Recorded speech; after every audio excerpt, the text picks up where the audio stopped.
tip of the week. What do you think the number one mistake of most anglers is? I'd be willing to bet a house on it that the number one mistake is most anglers aren't fishing deep enough. It's a common problem, something I did at my very early stages in fly fishing. I still make the mistake today. There's a couple things that you can do to ensure that you are better off from the get-go fishing deep and then coming up through the water column. So again, your first mistake is not fishing deep enough. In a river, pond, lake, etc., the substrate indicates the bottom. So on a river, the substrate is essentially those baby head cobbles.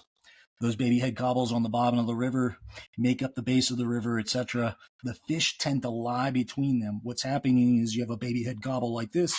The water's flowing like this. It's creating a backflow and an eddy on this side, and the fish is laying in there waiting for food to come. It takes very, very little space for a fish to lie in, regardless of size, to take off the drag of the river, allow them to rest, allow them to eat, and allow them to move on in their journey. Okay? So take advantage of those low portions of the river. Those can also occur in areas where you maybe have like something like this. The river comes along. There's a drop off in this scenario. River's coming up like this. Again, the water is rotating, creating an eddy, and the fish are headed right here. So you'll do two things. One, you'll fish along this. You'll maintain your angle. You'll get to the edge. Boom, what do? You straighten your rod up, allows your fly to drop in the water column, and the fish may tick it up. The other scenario is in dry flies, particularly. Fish tend to sit here. So you see some fish rising. Sweet. I'm going to drop my dry fly in. I'm going to have it come in here. It's going to float along. When it comes over the edge, what happens? Fish looks up, boom, takes your fly. Okay, so let's get back to depth. We want to make sure that we're ensuring depth. There's a couple ways you can do that. The modern nymphing or Euro nymphing style now uses flies. Flies in their beads or the weight of the fly.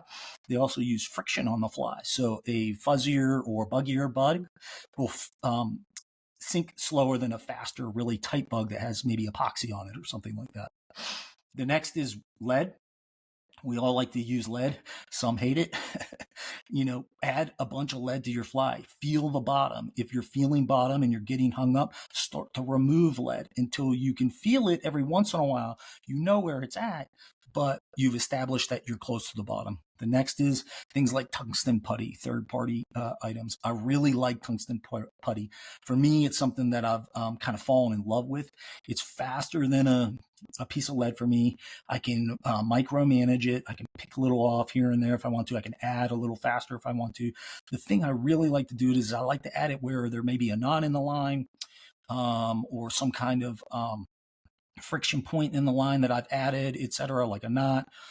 And then I dip it in the water and hold it in the water. When I do that, it changes the temperature of the tungsten putty and the putty becomes hard. So it's harder to get on and off, won't fall off your line. So those are three little areas that you can increase your weight to get down faster and get into the zone more quickly. So again, the number one thing that most people do as a mistake is they don't fish the right depth. Start to go towards the bottom unless you're seeing fish in the other column and they're actually feeding in those other columns. Achieve the depth that you need and you'll catch way more fish. Good luck out there. That's a tip and trick from the Fly Fishing Insider Podcast. We'll talk to you soon.